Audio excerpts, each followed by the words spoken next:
Mega music present. बड़का बाप के बेटी हो इंडिया से आइल हो, एकरा पता नहीं छौरी हाई फाई हो। बड़का बाप के बेटी हो इंडिया से आइल हो, एकरा पता नहीं छौरी हाई फाई हो। मिर्चैया के आवारा ई चैलेंज तोरा दे होगे। एक बाप के बेटा छियो तोरा हम पटेबोगे, तोरा हम पटेबोगे। एक बाप के बेटा छियो तोरा हम पटेबोगे।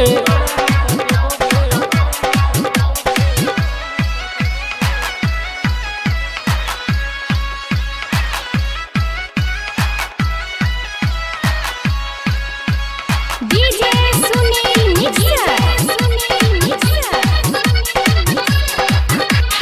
सीना से सटेबोगे, दिल से लगेबोगे। मैं जो न रानी तोरा गर्लफ्रेंड बनेबोगे, गर्लफ्रेंड बनेबोगे।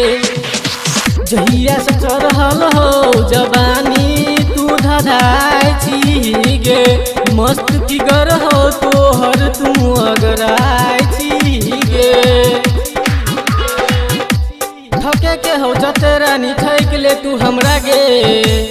एक बाप के बेटा छियो तोरा हम पटेबोगे, तोरा हम पटेबोगे। एक बाप के बेटा छियो तोरा हम पटेबोगे।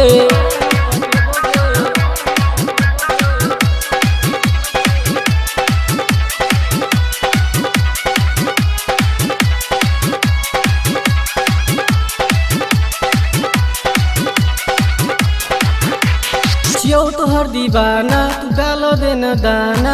बहन जो न सजनी बना ले हमरा सजना, बना ले हमरा सजना। एक बेर डेट दो के देखी रानी सेठ भोजबी। जल्दी को ले तू डिसीजन नहीं तो लेट भोजबी। लड़की छे तू प्यार करनो हट छे तू कोई लागे। एक बाप के बेटा छियो तोरा हम पटेबोगे। एक बाप के बेटा छियो तोरा हम पटेबोगे।